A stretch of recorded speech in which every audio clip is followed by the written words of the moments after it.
Vamos então começar o 18º capítulo, é o último capítulo do livro. Os tempos estão chegados. Sinais dos tempos.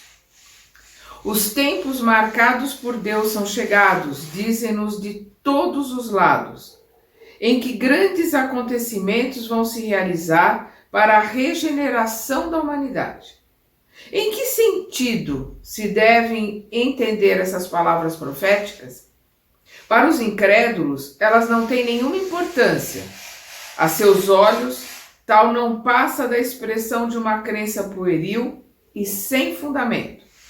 Para o maior número dos crentes, elas têm qualquer coisa de místico e de sobrenatural, que lhes parece ser o precursor do transtorno das leis da natureza.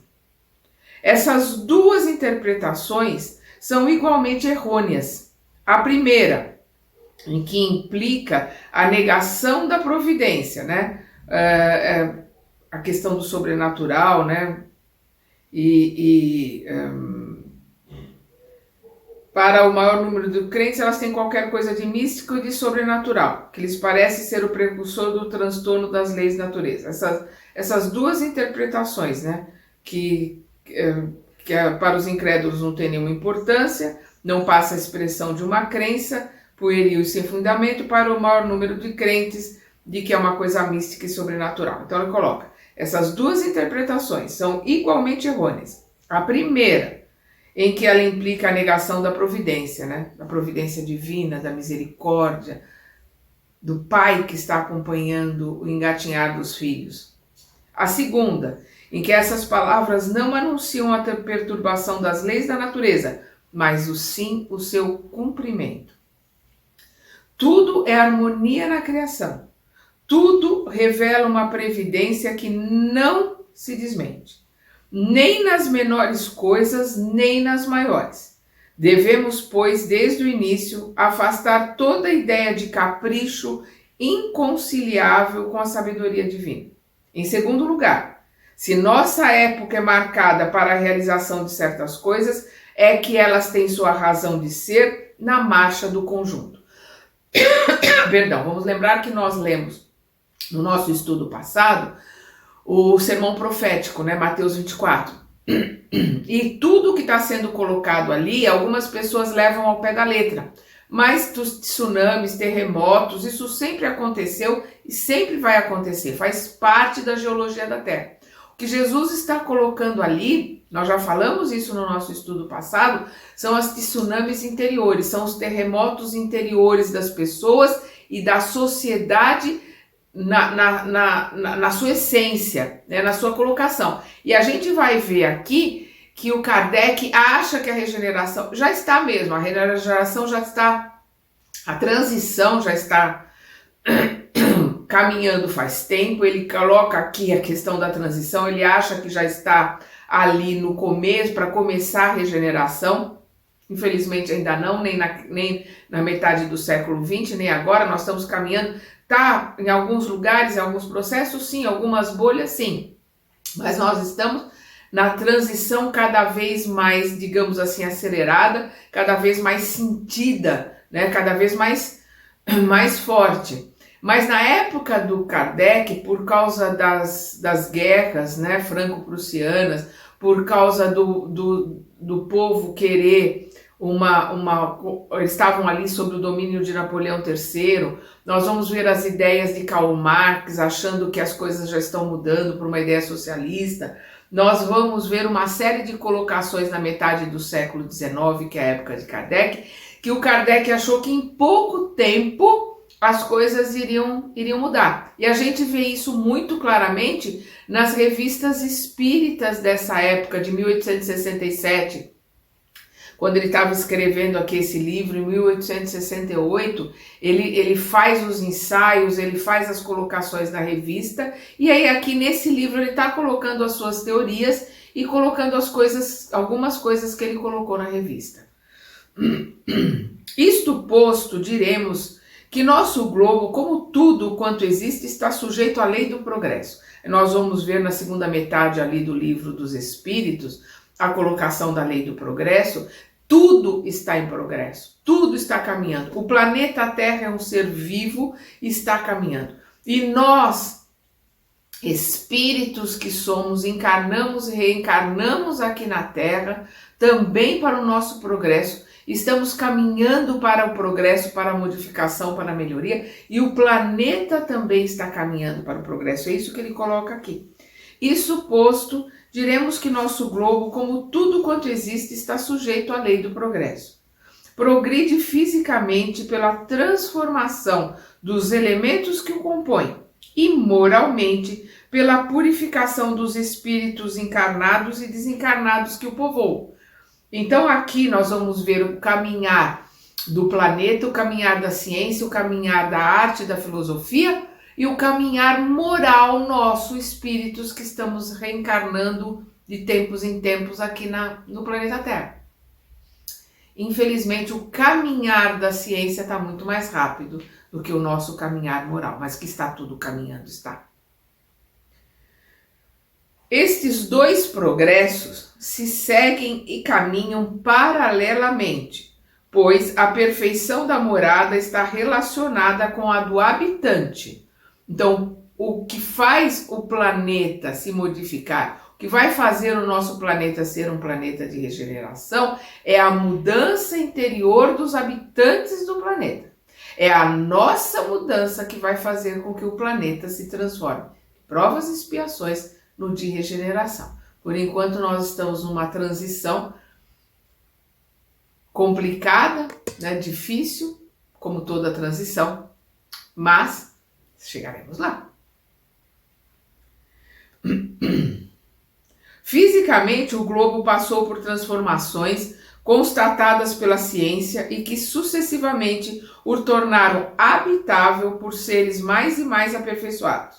Moralmente, a humanidade progride pelo desenvolvimento da inteligência, do senso moral e do abrandamento dos costumes. Ao mesmo tempo que a melhoria do globo se opera sob o império das forças materiais, os homens concorrem para ela pelos esforços de sua inteligência, saneiam as regiões insalubres, tornam as comunicações mais fáceis e a terra mais produtiva.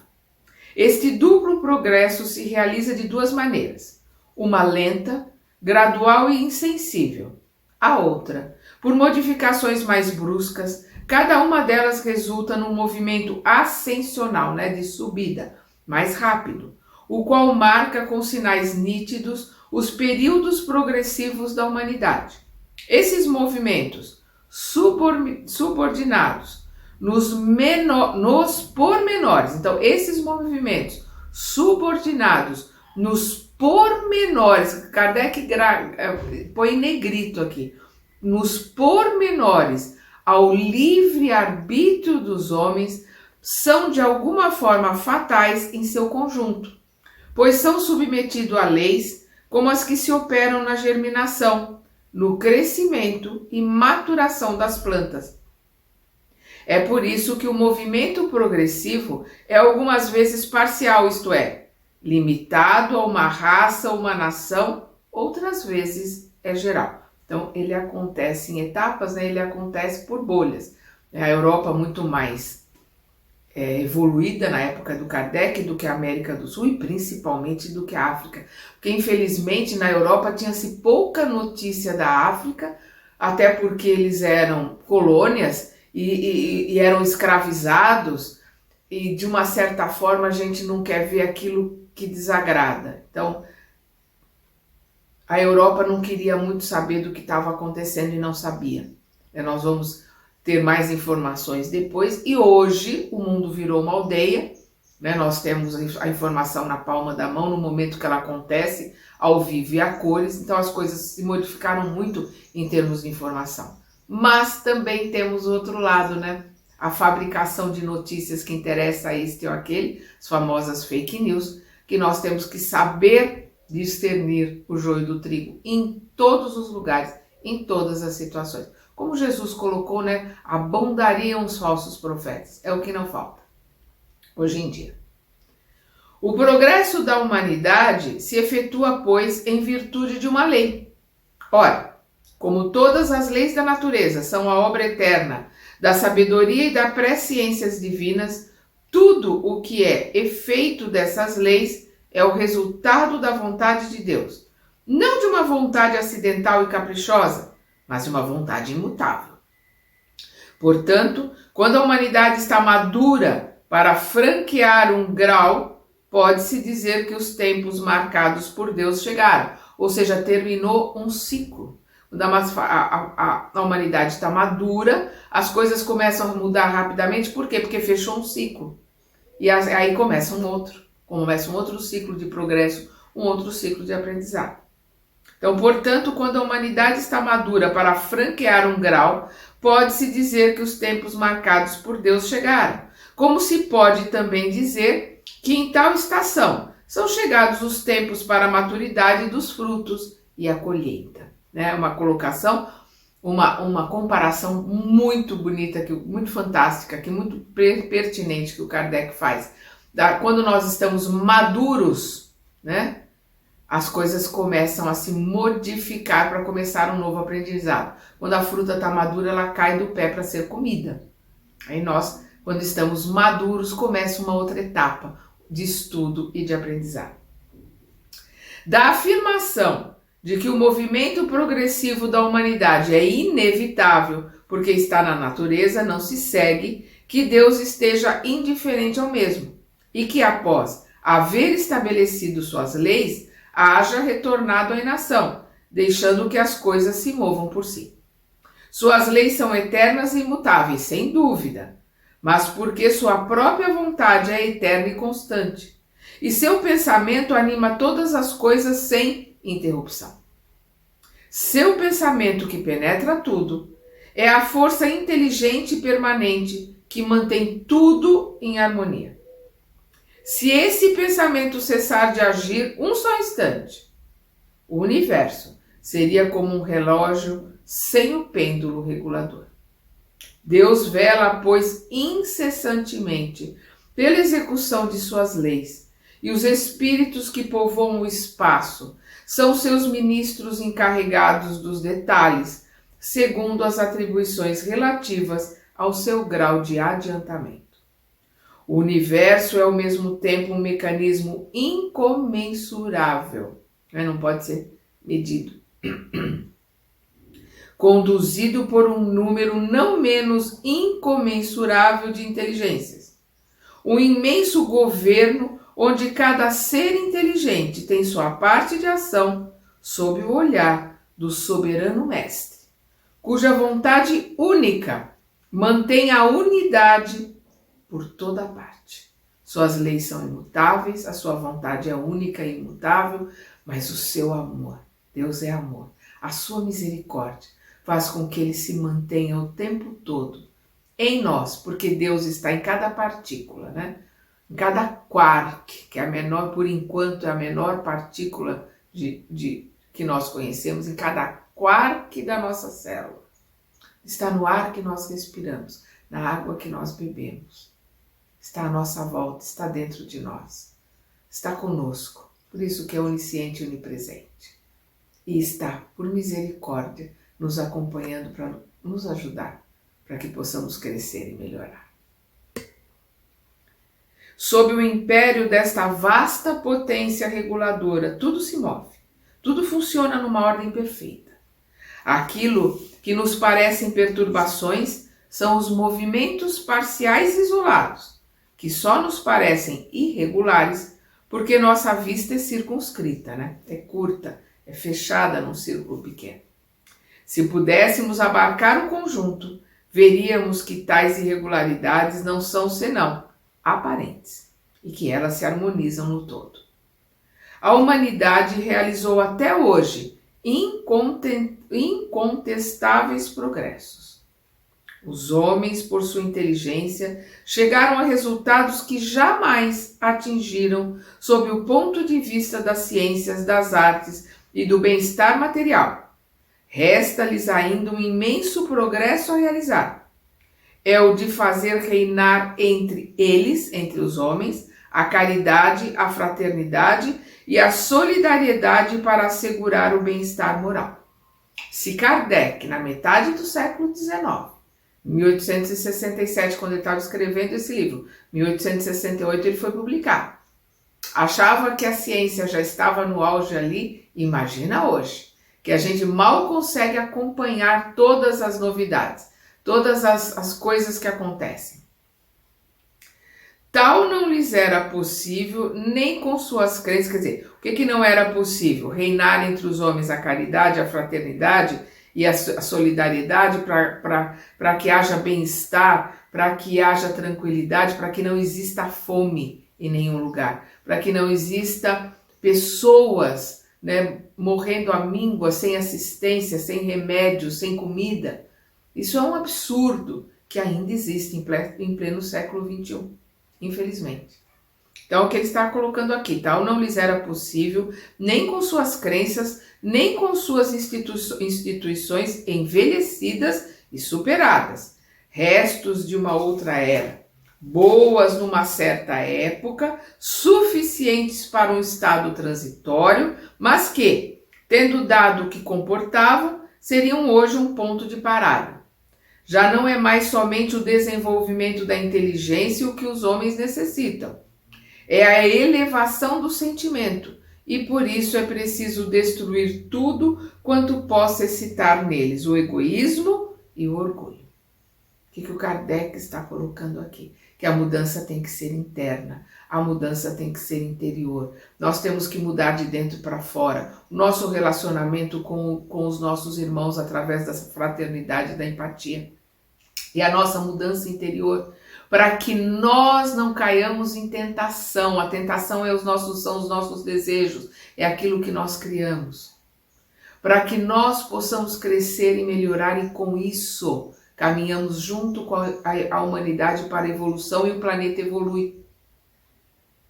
É o que ele está colocando aqui, para que nós possamos destruir tudo, é isso que vai ser destruído.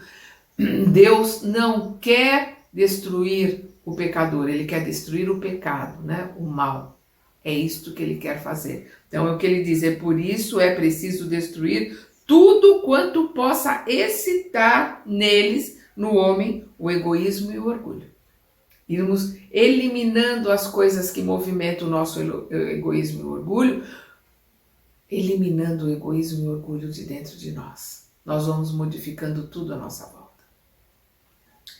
Tal é o período no qual vamos entrar a partir de agora, o qual marcará uma das fases principais da humanidade. Esta fase que se elabora neste momento é o complemento necessário da etapa precedente, como a idade viril é complemento da juventude. Ela poderia, pois, ser prevista e predita com antecipação. E é por isso que se diz que são chegados os tempos marcados por Deus. Você olha para uma criança, você sabe mais ou menos quando ela vai chegar na puberdade. Porque está claro ali o seu desenvolvimento, dali a tantos anos ela mais ou menos já estará na idade madura, né, dos seus hormônios, estará na puberdade, e dali tanto tempo ela estará na idade viril, ou seja, ela estará na maturidade.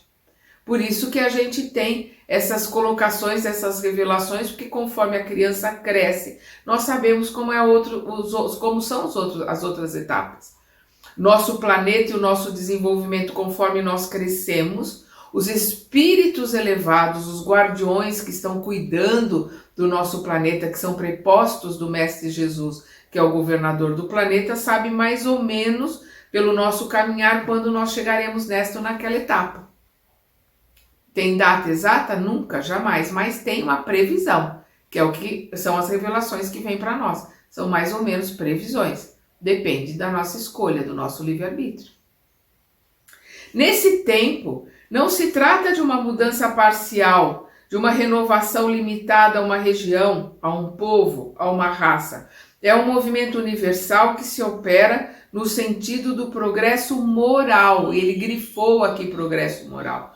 Porque o progresso da ciência, o progresso do planeta, o desenvolvimento do homem, a gente está vendo, né, a olhos vistos, do homem Homo sapiens, o sapiens sapiens, o homem da caverna, para nós hoje. Em termos de matéria, em termos de ciência, é fantástico. Mas de moral nós mudamos muito, mas não no mesmo ritmo. Nós ainda temos muito para mudar. É isso que ele está colocando aqui. O que é importante, o que é necessário a gente entender é que haja o progresso moral da humanidade como um todo. Uma nova ordem de coisas tende a se estabelecer e os homens, que maior oposição lhe fazem, trabalham nela contra sua vontade. A geração futura, desembaraçada das escórias do velho mundo e formada por elementos mais purificados, encontrar-se-á animada por ideias e sentimentos completamente diversos dos que são adotados pela geração presente, que se retira a passos de gigante. O velho mundo estará morto e viverá na história como hoje acontece aos tempos da Idade Média, com seus costumes bárbaros e suas crenças supersticiosas. Então o velho mundo estará morto e viverá na história. Aquele mundo que ele está ali, ele está achando que ele muito rapidamente entrará para a história como entrou a Idade Média. Como eu coloquei, por causa das mudanças que estavam acontecendo, as ideias de Karl Marx que estavam sendo colocadas de socialismo, nós vamos ver que em 1859 foi publicado o livro do Charles Darwin, A Evolução das Espécies. Nós vamos ver filósofos, astrônomos e pensadores de toda a espécie, porque ali é uma idade do iluminismo, da iluminação, né, das novas ideias, e o Kardec achou que aquilo ia caminhar a passos galopantes. Está caminhando, mas não na velocidade que o Kardec achou que ia acontecer, infelizmente. Quanto ao mais, cada um sabe o quanto a ordem de coisas atual ainda deixa a desejar. Depois de ter de alguma sorte esgotado o bem-estar material, o que é produto da inteligência, né, a ciência, o desenvolvimento, o conforto que nós temos hoje, é fruto da inteligência nossa, dos homens, né, de criar cada vez mais coisas que facilitem a nossa vida. Chega-se a compreender que o complemento de tal bem-estar só se encontra no desenvolvimento moral. E é uma grande verdade, é que o desenvolvimento moral está caminhando muito devagar. Quanto mais se avança, mais se sente aquilo que falta, sem que todavia seja possível ainda defini-lo claramente. É o efeito do trabalho íntimo que se opera visando a regeneração. As pessoas têm desejos, aspirações que são como o pressentimento de um estado maior, de um estado melhor, perdão. Sabemos que vamos ter estados melhores. Sabemos que a nossa próxima encarnação, se a gente puder continuar aqui na Terra, se realizarmos bem o nosso trabalho, né, o nosso desenvolvimento, a nossa reforma íntima, para podermos continuar na Terra, nós sabemos que serão tempos melhores, com certeza, muito melhores do que hoje. Mas precisamos fazer a nossa parte, porque aqueles que não fizerem a sua parte serão transferidos para um planeta de provas e expiações, exatamente como esse que nós estamos agora. E vão ter que esperar, se derem um salto, se aprenderem, né? Essa é a misericórdia de Deus em tudo. Se aprenderem no planeta para que forem transferidos com rapidez, vêm para a Terra. São transferidos de volta para a Terra. Da mesma forma que aqueles que vai ser dado uma chance, né? E eu espero estar nesse grupo, né? Todos nós estejamos nesse grupo a quem vai se dar uma chance. Se não caminharmos, se não conseguirmos acompanhar o ritmo das mudanças, mesmo lá na frente nós seremos transferidos também. E aí, nessa transferência, realizando o nosso melhor, trabalhando, se esforçando, a gente pode depois voltar para a Terra. Deus é justo e misericordioso, a gente não precisa temer. Não existe o inferno, nem o purgatório, nem o céu. Nós criamos o inferno e o céu em nós, na nossa volta, na nossa vida.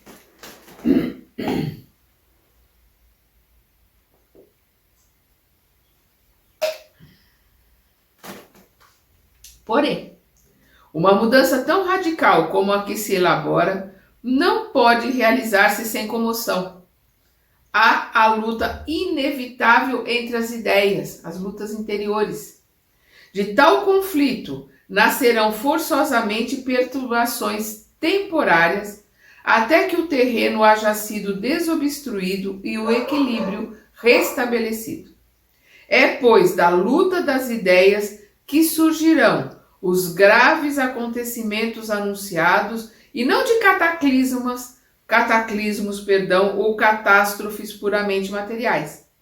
Os cataclismos gerais eram a consequência do estado de formação da Terra, lá quando a Terra começou, né? Hoje está em negrito aqui pelo Kardec. Hoje não são as entranhas do globo que se agitam, são as entranhas da humanidade. São as nossas entranhas que estão em ebulição, como um vulcão. E aqui nós vemos, não, é mais para frente. Se a Terra não tem mais a temer os cataclismos gerais, não estará menos por isso submetida a revoluções periódicas, cujas causas são explicadas do ponto de vista científico nas seguintes instruções dadas por dois eminentes espíritos. E aqui ele põe uma nota, que são extrato de duas comunicações dadas na Sociedade de Paris e publicadas na Revista Espírita de outubro de 1868. São o Corolário das de Galileu, referidas no capítulo 6, e um complemento do capítulo 9 acerca das revoluções do globo. Capítulo 6, capítulo 9 daqui do livro A Gênese, são colocações na Revista Espírita, né, como ele colocou aqui de outubro de 1868, de psicografias de Galileu, né, recebidas pelo médium Camille Flammarion. E aqui ele abre aspas, né, que é a colocação dessa psicografia. Abre aspas. Cada corpo celeste, além das leis simples que presidem a divisão dos dias e das noites, das estações, etc., passa por revoluções que levam milhares de séculos para sua perfeita realização, mas que, como as revoluções mais breves, passam por todos os períodos, desde o nascimento até um máximo de efeito, depois do qual há um decréscimo até o limite inferior, para recomeçar em seguida a percorrer as mesmas fases. O homem não abarca senão as fases de duração relativamente curta e das quais ele pode constatar a periodicidade, porque nós vivemos, né, aqui naquela época a idade média era 60 anos, 70 no máximo, para alguns. Hoje a idade média já está chegando no 100, passando, né? A maioria das pessoas, dos jovens, hoje vão passar dos 100, é essa a perspectiva. Então, o homem não abarca senão as fases de duração relativamente curta e das quais ele pode constatar a periodicidade. Porém, há outras que compreendem longas gerações de seres e mesmo de sucessões de raças, cujos efeitos, por conseguinte, têm para ele as aparências de novidade e de espontaneidade, ao passo que, se seu olhar pudesse alcançar alguns milhares de séculos atrás, veria entre esses mesmos efeitos e suas causas uma correlação da qual nem sequer suspeita. Tais períodos que confundem a imaginação dos humanos devido à sua relativa extensão não são, entretanto, senão instantes na duração eterna. Não são nada, né, perante a eternidade. Em um mesmo sistema planetário, todos os corpos que dele dependem reagem uns sobre os outros. Todas as influências físicas dali são solidárias, e não há um só dos efeitos que vós designais sob o nome de grandes perturbações que não seja a consequência do componente de influências de todo esse sistema. Vou mais longe. Perdão. Vou mais longe. Digo que os sistemas planetários reagem uns sobre os outros em razão da proximidade ou do afastamento que resulta de seus movimentos de translação através dos miríades de sistemas que compõem nossa nebulosa. Vou mais longe ainda. Digo que nossa nebulosa, que é como um arquipélago na imensidade, tendo também seu movimento de translação através dos miríades de nebulosas, sofre a influência daquelas dos quais se aproxima.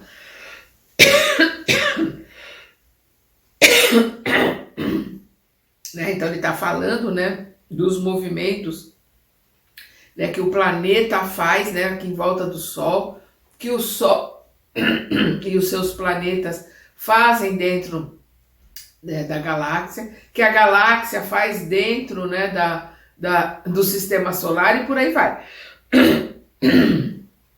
Perdão.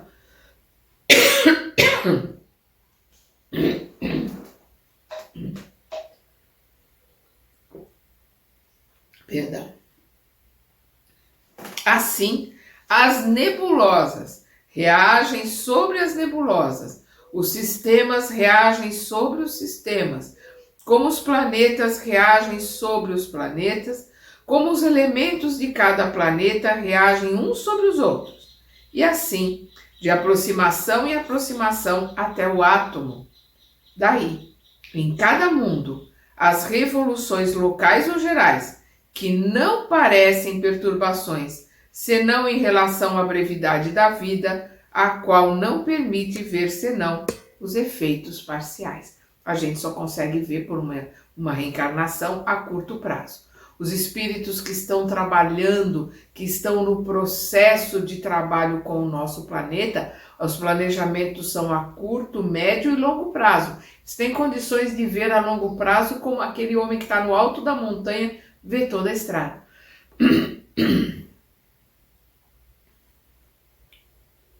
A matéria orgânica não poderia escapar a tais influências. As perturbações que ela sofre podem, portanto, alterar o estado físico dos seres viventes e determinar algumas moléstias, como todos os flagelos são para a inteligência humana um estimulante que a impele, né, a força, né, a impele por necessidade à pesquisa dos meios de combatê-las e à descoberta das leis da natureza. Porque a cada pergunta feita vai se buscar as respostas, e a cada resposta nós temos mais conhecimento e solução de problemas e novas perguntas. Porém, a matéria orgânica reage por sua vez sobre o espírito. Este, por seu contato e ligação íntima com os elementos materiais, sofre também influências que modificam suas disposições, sem, entretanto, obstar, né? Sem criar um obstáculo, um óbice, ao seu livre-arbítrio, excitando ou moderando sua atividade, e por isso mesmo contribuem para o seu desenvolvimento. A movimentação que se manifesta por vezes em toda uma população entre os homens de uma mesma raça não é coisa fortuita, nem o resultado de um capricho. Tem sua causa nas leis da natureza, na lei do progresso. Essa efervescência, a princípio inconsciente, que não passa de um vago desejo, uma aspiração indefinida de qualquer coisa melhor, uma necessidade de mudança, traduz-se por uma surda agitação, depois por atos que desfecham revoluções sociais, as quais, crede bem, também têm sua periodicidade, como as revoluções físicas, pois tudo se encadeia.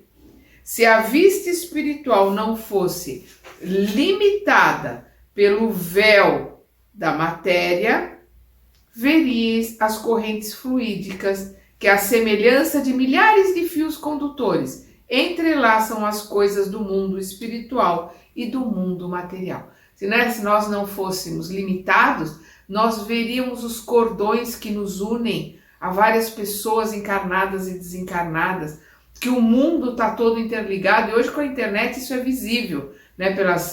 Pelas redes sociais, pela comunicação, pelas redes de internet que formam como uma teia de comunicação, né, pelo planeta todo, né? Uma teia que interliga tudo e todos no planeta. Esta é a visão né, que o Galileu está colocando aqui, só que é uma psicografia, né, do espírito de Galileu.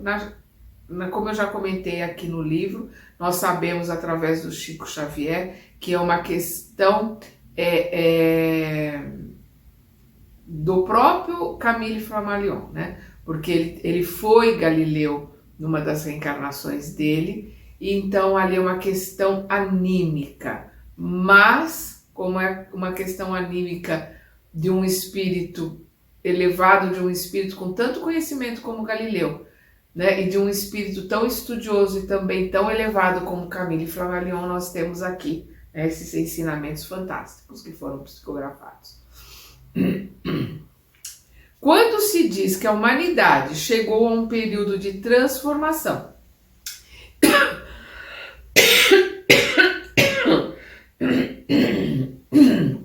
perdão, gente.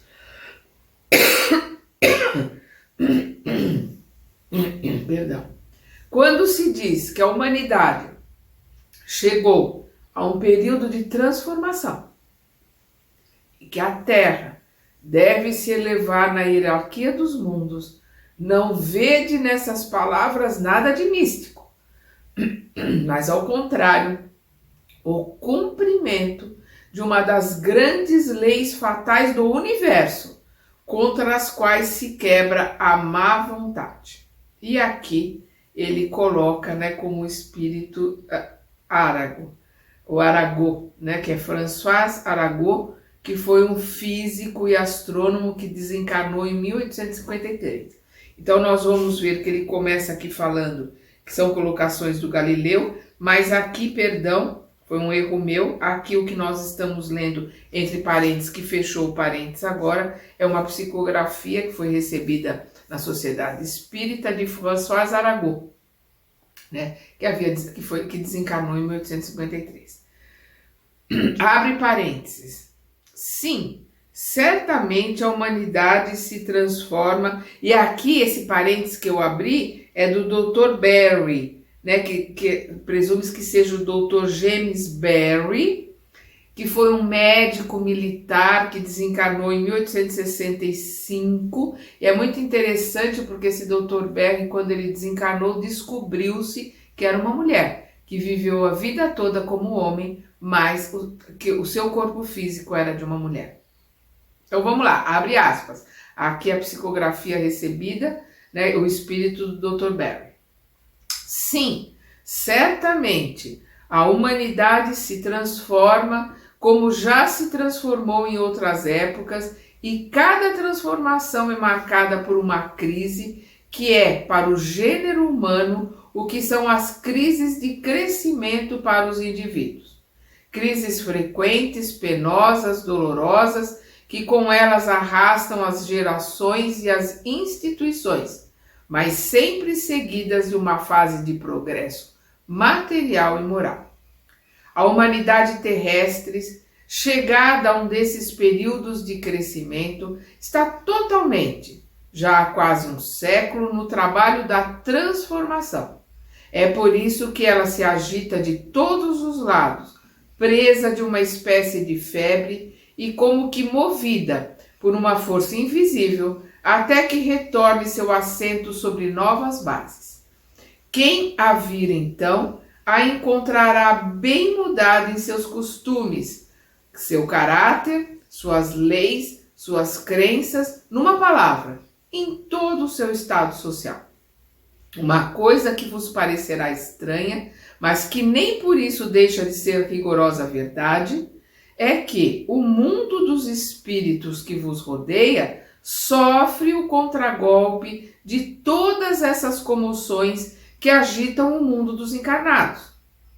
Digo mesmo que ele aí toma parte ativa.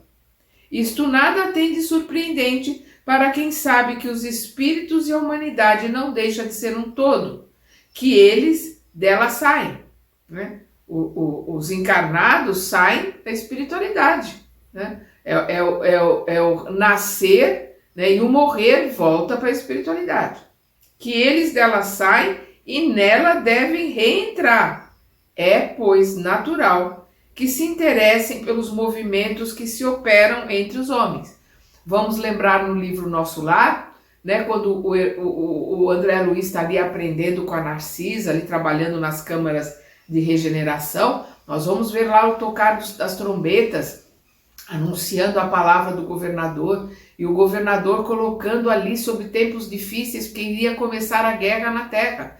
E nós vemos todo aquele tumulto, aquela movimentação, e ele coloca que o mais importante, isso me calou muito fundo, eu já repeti isso um monte de vezes, calou muito fundo, porque ele falou que o mais importante é que todos devam ir buscar estudo, devam ir buscar as aulas para saberem lidar com o medo. Porque o medo paralisa, o medo faz com que a gente regrida. O medo é o alimento dos nossos irmãozinhos instigantes. E aí Narcisa vai explicar para o André Luiz a necessidade de se dominar, saber trabalhar com o medo, para não se deixar cair nas mãos dos nossos irmãozinhos instigantes. Então vamos continuar aqui com as palavras do Dr. Berger. Tende, pois, certeza de que, quando uma revolução social se realiza sobre a Terra, ela agita igualmente o mundo invisível. Todas as paixões boas e más ali são excitadas. Por isso que precisava aprender a lidar com medo, né? Todas as paixões boas e más ali são excitadas, como entre vós, né? Como entre nós encarnados. Uma invencível agitação reina entre os espíritos que ainda fazem parte de vosso mundo e que aguardam o momento de ali reentrar. A agitação dos encarnados e dos desencarnados se juntam por vezes e mesmo na maior parte dos casos, pois que tudo se relaciona na natureza.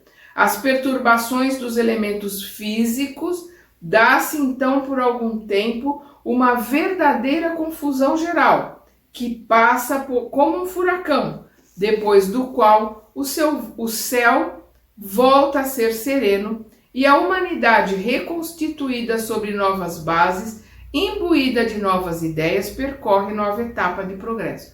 Então, como numa tempestade, essas modificações sociais, como uma tempestade, elas vêm, agitam tudo, depois elas passam, né? E se vê ali o céu tranquilo, as coisas voltam a ficar tranquilas, mas nessas revoluções sociais, essas mudanças interiores, nós vamos ver a mudança que se processa em cada um de nós, e com isso nós vamos ajudando a mudança do grupo e consequentemente a mudança do todo, né?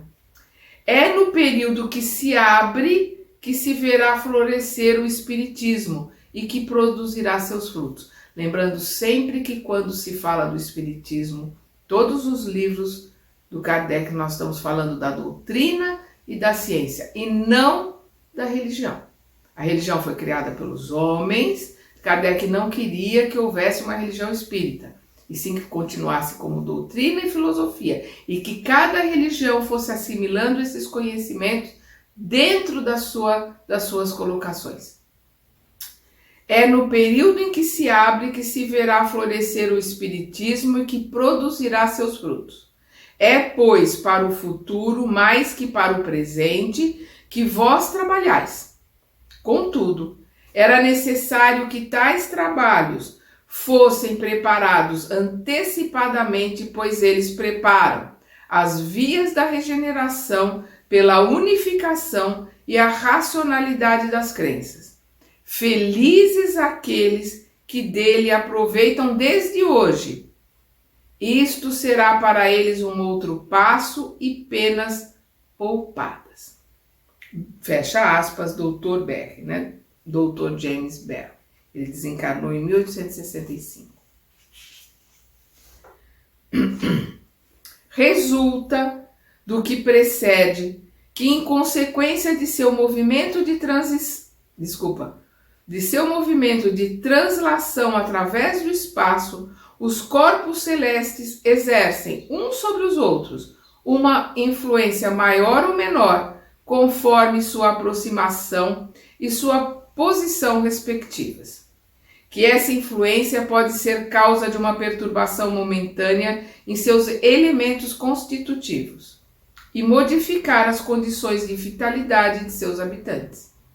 Que a regularidade dos movimentos deve resultar da volta periódica das mesmas causas e dos mesmos efeitos. Que se a duração de certos períodos é bastante curta para ser apreciável pelos homens, outras vêm passar gerações e raças que dela não se apercebem e para as quais o estado de coisas é normal. As gerações, ao contrário, contemporâneas da transição, dela recebem um contragolpe e tudo lhes parece afastar-se das leis ordinárias. Elas veem uma causa sobrenatural, maravilhosa, milagrosa, naquilo que na realidade não é senão o cumprimento das leis da natureza. Se pelo encadeamento e a solidariedade das causas e dos efeitos, os períodos de renovações morais da humanidade coincidem, como tudo leva a crer, com as revoluções físicas do globo, elas podem ser acompanhadas ou precedidas de fenômenos naturais insólitos para aqueles que não estejam habituados, de meteoros que lhes parecem estranhos, da recrudência e intensificação desacostumadas de flagelos destruidores.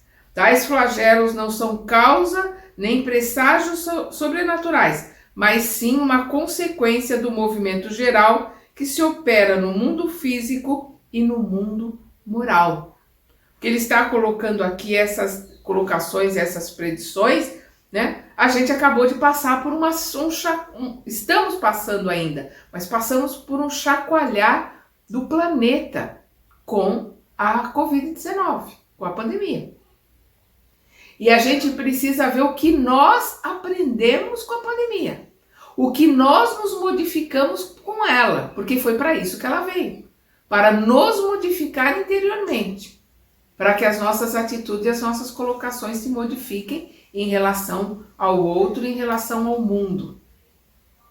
Ao predizer a era de renovação que devia abrir-se para a humanidade e marcar o fim do velho mundo, Jesus pôde, pois, dizer que ela seria assinalada por fenômenos extraordinários, tremores de terra, flagelos diversos, sinais nos céus, que não são outra coisa senão meteoros sem sair das leis naturais. Mas o vulgo, né, o homem comum, né, ignorante, viu nessas palavras o anúncio de fatos miraculosos. Porque vão existir sempre meteoros, vão existir sempre abalos sísmicos e tantas coisas, né, em determinados pontos. E a questão maior é interior, né? E o homem sempre pegando ao pé da letra acha que a questão é física. Ela não é física, ela é interior nossa. E aí o Kardec coloca aqui uma nota sobre uma epidemia que de 1868 a 1868 dizimou a população da ilha Maurícia e foi precedida por uma chuva tão extraordinária e tão abundante de estrelas cadentes em novembro de 1866 que seus habitantes ficaram aterrorizados. Então as pessoas costumam, nas suas crendices, juntar coisas naturais com coisas que acontecem depois. Essa epidemia aqui que ele está falando, nós estamos também aqui saindo de uma epidemia, né? De uma pior, né? De uma epidemia, ela é restrita a um lugar. Uma pandemia que pegou o planeta inteiro. O aviso é maior, o chacoalho aqui é muito maior. Foi para todos nós. A previsão dos movimentos progressivos da humanidade nada tem de surpreendente para os seres desmaterializados que veem o objetivo para o qual tendem todas as coisas, pois algum deles possui o pensamento direto de Deus e são os que julgam os movimentos parciais, o tempo no qual se poderá realizar o movimento geral, como se estima o tempo que necessitará uma árvore para frutificar, como os astrônomos calculam a época de um fenômeno astronômico pelo tempo que um astro leva para realizar sua revolução. A humanidade é um ser coletivo no qual se operam as mesmas revoluções morais que em cada ser individual, com esta diferença, que umas se realizam de ano para ano e as outras de século para século. As mesmas revoluções morais se realizam em nós, dentro de nós, e elas se realizam de ano para ano. E na sociedade como um todo, de século para século.